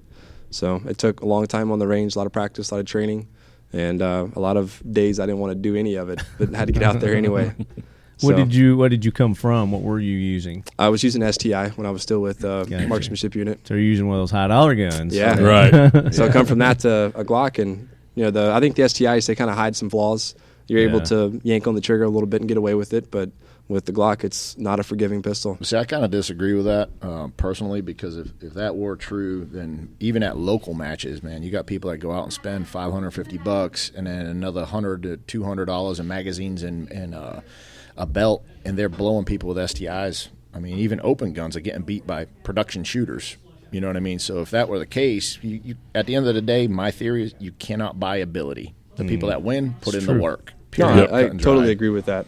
I mean, at the end of the day, harder work's going to always win. But if you take the same guys with those guns and give them a Glock, they're going to do even worse. Now, if you got two shooters at, cutting a razor's edge side by side, okay, now you're starting to get into the thing of, maybe, this trigger or that single action, STI, whatever, might put you over the edge, but you're running neck and neck. But if just buying some big sexed up pistol isn't going to put you at the top. You can't buy scores. It's also helpful when the pistol works. Fact.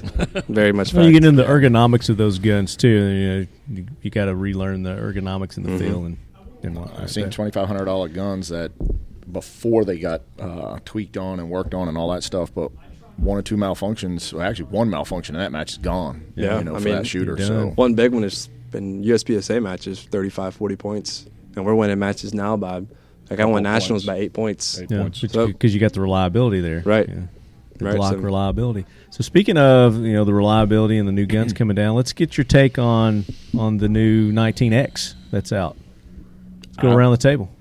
I'm a big fan of it. It works. I know that there's going to be some people out there that don't like it, but that's with everything out there. What's not to like about it, though? To be honest, I don't know, but they'll find the color. Yeah, some people just love a certain brand or a certain feel or whatever the case is. It's the way it is. But to me personally, I've dealt with this pistol quite a bit over the past couple of years, and I really like it. The thing just works. Yeah. And I think it's a cross between the 19 and the 17. I think it's a carrier's dream that they've taken the smaller frame and they've extended the magazine capacity with absolutely. it. Especially with people that got big old biscuit shovels. Yeah. Now you've got the full size grip. What is a biscuit shovel, Willie? A biscuit shovel. Well, you don't have them because you got little hands. You can't little flipper hands. Yeah, you can't go to like Burger King. So we got little flipper hands. What do you call these little things in? Here we go. Those are just normal hands. Normal hands. Biscuit shovel would be somebody like Austin Crane over in the GSSF office where it's like a bear paw. Yeah. That's a biscuit shovel. But put his whole hand over your face. Pretty much, yeah. If you can palm my face, you got a biscuit shovel. Yeah.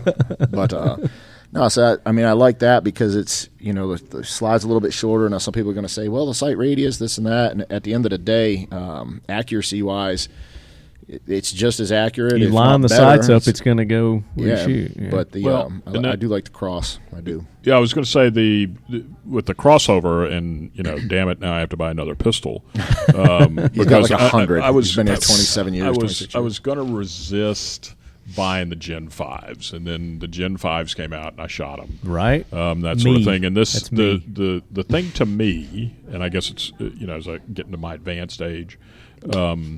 But the thing to me is accuracy.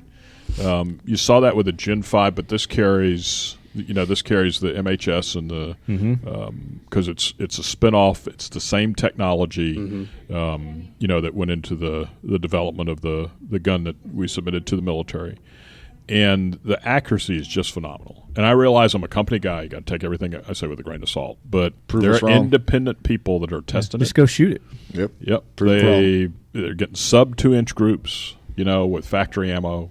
I took I haven't taken I took the Gen 5 to the range. Right. And I had the Gen 5 and the Gen 4 19 side by side. And I was just inviting people to come shoot.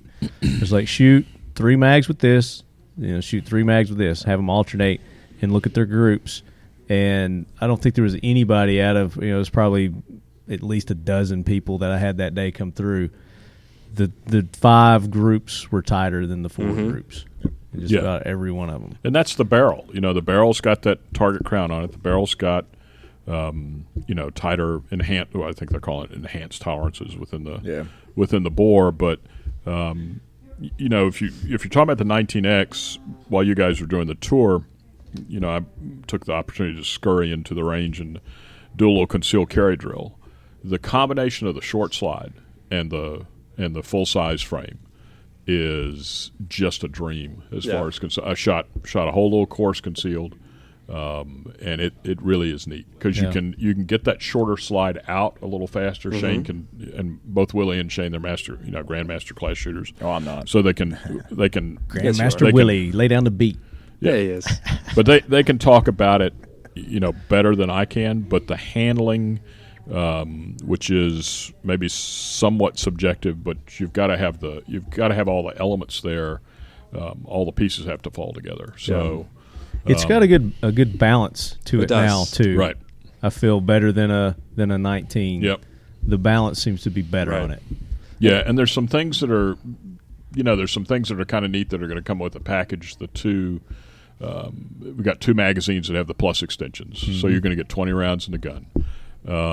Need more than 20 rounds, and some sort of bad probably shouldn't have been. But that's why you got two more magazines, So. To close with and destroy through fire maneuver is the job of the infantryman. Nowadays, this pistol is to get me out of dodge. That's right. That's it. I'm just breaking contact. It's just to get you to your I rifle. think 20 rounds is going to do it. But I think it's plenty. And the other thing is, we took Gen 5, and again, this is all involved with the M gun, which was the gun for the Bureau, MHS, all that work in the military, the MHS stuff.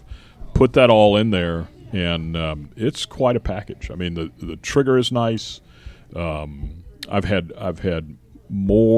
scores of people tell me the same thing I was thinking. I don't really need another 19. I really don't need another 17. Damn it, I got to buy this because it's. Well, I was just like trigger. You were talking about. I was trying to hold off on the Gen 5. I was trying to hold off on the Gen 5 because I knew this was going to come sometime. Right. I knew it was coming sometime, and I was like, just wait, but I couldn't. After I got my T&Es and I was going and I was shooting them, I was like, I'm done. It's once you shoot it, you gotta have it. I mean, it's right. Yeah, it's right here. So it's my new carry. So I changed from 40 to 9. So that was a big change for me too. But I assumed that you guys would eventually be coming out with the 40. But I mean, I may never go back. I may stay with the 19. But I'm going to go with the 19X now. I mean, I'm definitely. It's an awesome. That one's going to get traded out for the 19X. That's the hard part. Is they keep these things for my personal carry. Yeah, I mean, I'll keep that, but the appearance doesn't really change that much if you put the silhouette of the gun per se, but the engineering and the technological advances in each. Because I was a Gen 3 guy, I love them. It's just kind of that's my age. And then when the Gen 4, I'm like, nah, I'll wait, yeah. whatever. I love my 3s. Well, then I started shooting Gen 4s more, and I'm like, you know what, that dual recoil spring does actually absorb that recoil a little bit more because I don't reload, so I'm shooting factory ammunition, whatever I can beg, borrow, steal type stuff. So I'm shooting everything from plus P to powder puff loads, and it functions through all of them. And then I'm like, okay, well now I'm a fan of the Gen 4, so I got a couple of them. I'm shooting them at matches and all the stuff, and then now the 5 comes out, and I'm like, nah, this is good. This one good. But it's better. But it's better. Shoot it. And I don't do better. I don't do anything better. fancy for matches. So it's one of those things that you're like, I hope it's not better, because that's the only reason and it's better. And then it's better. It's better. It's not just cosmetic. Yeah. It's not just cosmetic. It's functionality that gets better. Yeah. Your performance gets better. 19X does have. And then your durability with this new coat, that you're putting on And it. that's the thing is that the numbers don't lie. And when you're talking about 10, 11,000 rounds, without these malfunctions and things of that nature. And I mean, we're out in the range today. We shot 6,800 rounds through 6 pistols. Wow. Various. I mean, you can vouch for the varying levels of ability out there. Yeah, in less than 2 hours. And the only issue I saw was one person that I've witnessed, another one admitted, just simply holding the slide stop lever down with their thumb, and they're like, well, it didn't lock to the rear. Because the ambi, they're not used to the ambi. I'm like, all right, look at this, and exactly. So it's like, as soon as they did it, they're like, and they shot it again, no problems. So, I mean, and that's not even gun problem. That's shooter induced. Yep. Yeah. So I mean, that's user error. Yeah. So out of 6,800 rounds and 6 pistols, now, okay, is that a torture test? No, but it's pretty good. Impressive. The guns work, and even combining both platforms, you still have the same reliability that you've always expected out of your 17 and 19. Some people never shoot 6,000 rounds in their life, so yeah, that's very true. I mean, it's true. Regrettably, law enforcement doesn't. Most law enforcement officers won't see 5,000 in their career. Yeah, and we just did that here, like you said, in a couple hours. With those guns, and they all function. Yeah, and there were 18, 20 people here, all shooting. So, we had men, women, all different grips, big ones, small ones, little ones, tall ones. Yep. We actually prosperous ones like myself, retards like me. And the thing is too is that those guns weren't like cherry picked or anything like that. Those guns that they have up the street, put in there, and if you looked at them, they weren't overly lubricated or anything. I mean, it was literally open the box, shoot the gun, here you go. Well, they're brand new. They I'm saying still had the lubrication in from the it's from machining and shipping. Just randomly put some out of your stock. There you go. Yep. Just plucked a couple and put them in. Yep. So. But then you got, I mean, to me, our platform here, and the reason I'm at the company is because I do believe in it as passionately as I do, because it just works. And, I mean, YouTube it, look at any internet site. What is the most tortured firearm in the world? It's Glocks. Yeah. Hands down. They're Everybody's tanks. trying to break it. Yeah, so they're tanks. That's why I carry it. That's why I love it. Just Ditto. The other thing I was thinking about, and it is a polymer pistol, all that sort of thing. But right. It's attractive. I mean, you've got the different magazines, but you also have that PVC coating. Mm-hmm. PVD. Sorry. PVD. We'll call that a senior vapor moment. PVD. disposition, whatever it is.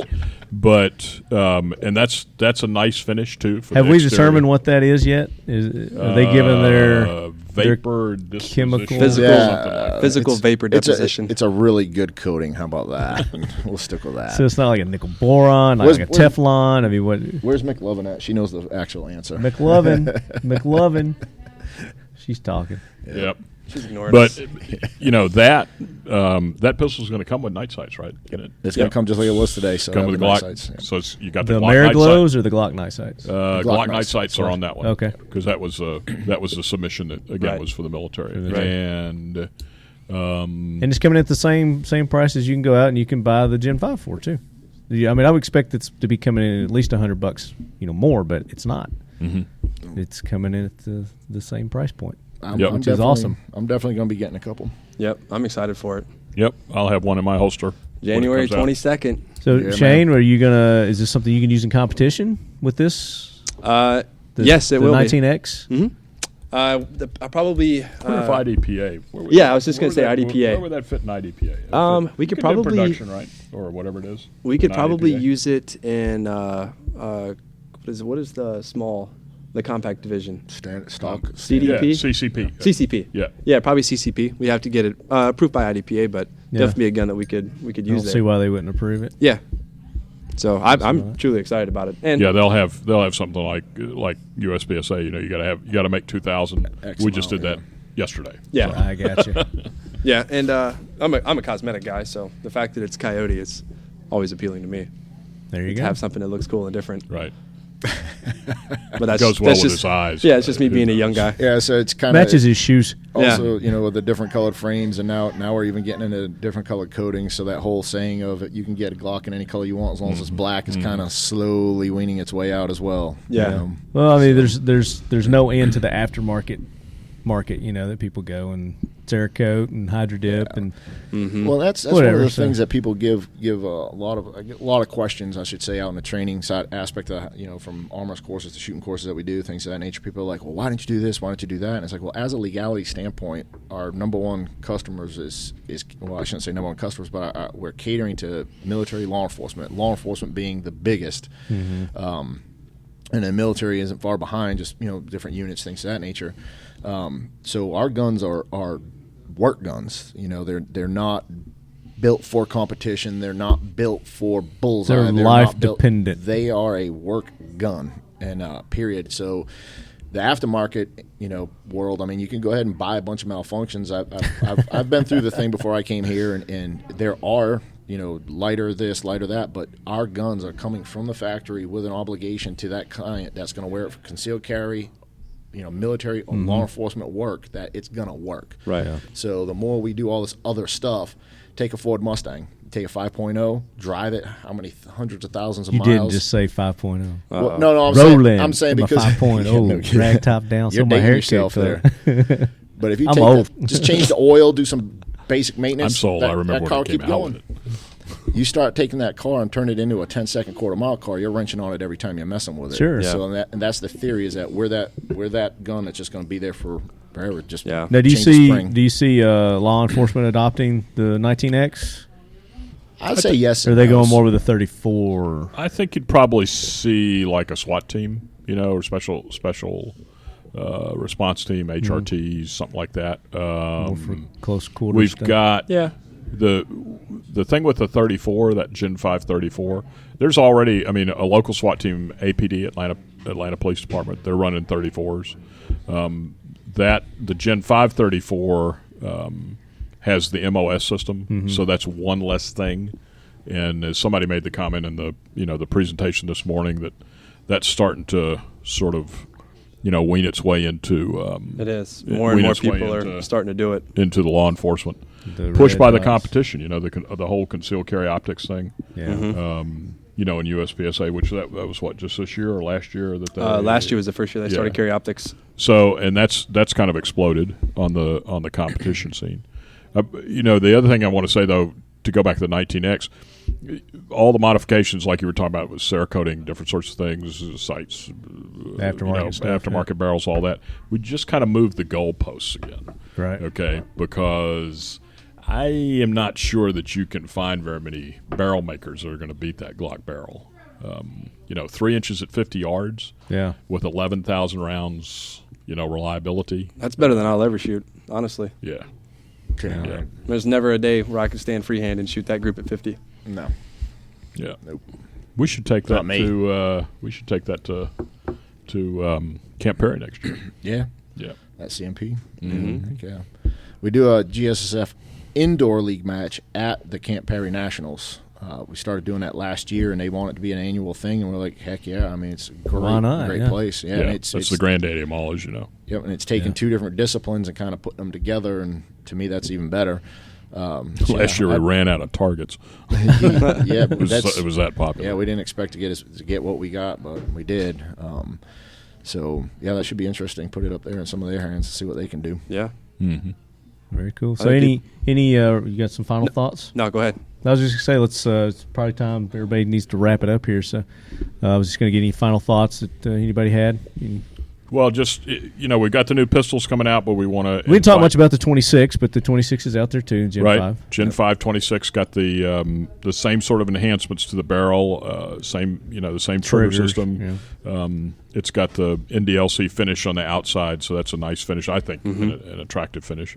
To wrap it up, what I'd like to say is two things. I teach some of the armors courses and mechanic relief for the operators courses, but want to encourage people to get involved with training.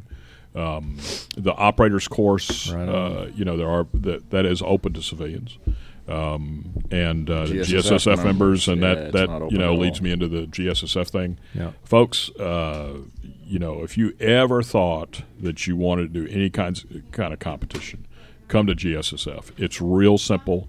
You come out there with your Glock in a box and 3 or 4 magazines and 100 rounds of ammo, and we'll show you a good time.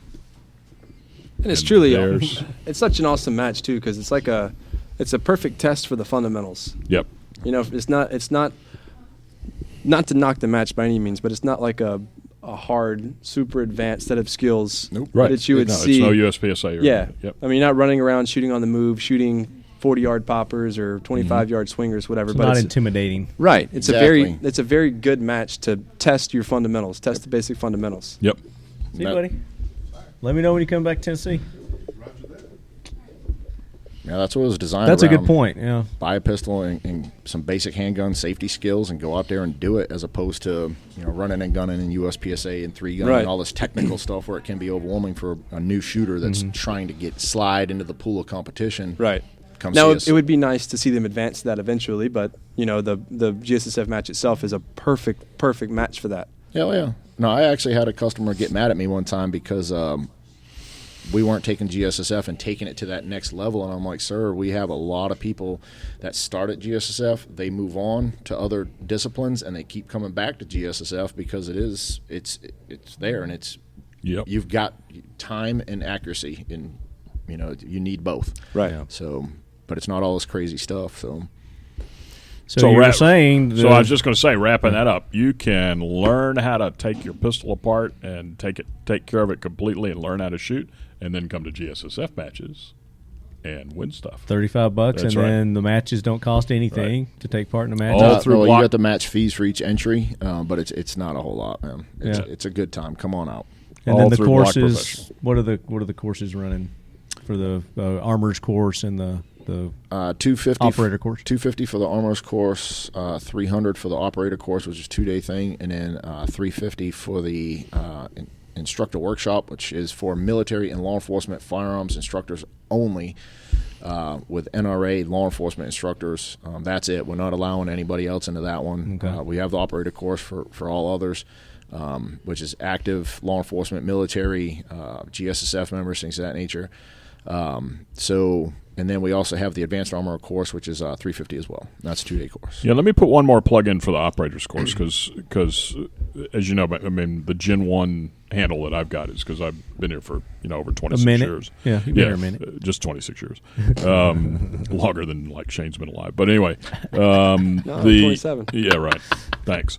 But no, seriously, the operator course, and Willie is too humble in my opinion. I mean, he's served his country honorably. He's he's been out there, face to face, with the bad people, and taking care of them. And there were 2 other people, who are instructors here. Who one of them had a lot of experience with the Georgia State Patrol. Another one was in the served his country honorably, special operations in the U.S. Army. But they basically designed that course, and it is a realistic course. And it has an evaluation that you think at the end, is pretty simple. No, I went through it, man. You shot it, and it ain't as easy. I went through it, and I jacked it up. As easy as it looks. So come to that course. I had to run it twice. Come to that course and learn how to shoot. Yeah, I highly recommend it. Yeah. Great thing about that course, too, is that every instructor that we have out there adds their own flavor to stuff. The curriculum is going to be the same across the board. But how I present something is going to be different than how Chris presents it, even though the meat and potatoes is the same. Yeah. So my recommendation to people is, final closing thoughts, whatever the case is, get out and shoot. I am so tired of hearing it, and I learned it that way too when I was young, and the gunnies were gods type thing. Were telling me, don't do that, that'll get you killed. Then when I was getting out of the military, I saw it on TV, and I'm like, I'm going to try that. And I Googled it, and next thing you know, I'm at a match. I didn't know anybody. I just went out and started doing it, and I've met some of the nicest people in the world. People have I don't even know their name, and they lent me guns because my gun broke, and they're like, finish the match. Here, use my gun. Get out there and shoot, whether you're a cop, military, civilian, concealed carry permit holder. If you own a gun, get out there and do it, because if the 4 of us got together and bought an airplane, doesn't make any one of us a pilot. So just because you bought a gun don't mean you're a shooter. Get out there and do it. Don't be embarrassed. Put your pride in your pocket. Do it. Yep. And you can't buy ability. So instead of buying all these sexy things, buy ammo, put some rounds through that gun, and then see where it takes you.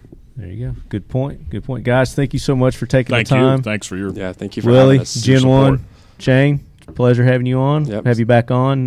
Next year we'll talk matches. Yeah, let's do it. Excited. Get the girls on too. And we'll do You'll be at SHOT Show, won't you? Yeah. Yeah. Yep, We can get the whole team on there. Okay, Yeah, we'll they're do out there every year. Yep. Yeah, we'll do that. That's how I know that Michelle will throw punch them. She does it in public pretty often. Well, I don't want her punching me, but she might after she gets on my show. So we're going to wrap it up here at Glock, guys. Another awesome time. I'd like to thank everybody here that made this possible. Brandy for putting everything together. McLovin over there. Yeah. Josh for allowing us to come, and of course, and there's I got a conspiracy. I've got to talk about this real quick. I got a conspiracy theory going on with Gunny and Gaston. I think they're one and the same. I think Gunny is Gaston Glock. Well, I've seen it's them a great both. disguise, isn't it? It is. I think so. I've seen them both in person. I think Gaston is just it's just a pseudo thing. I think Gunny is. No, I'm just kidding.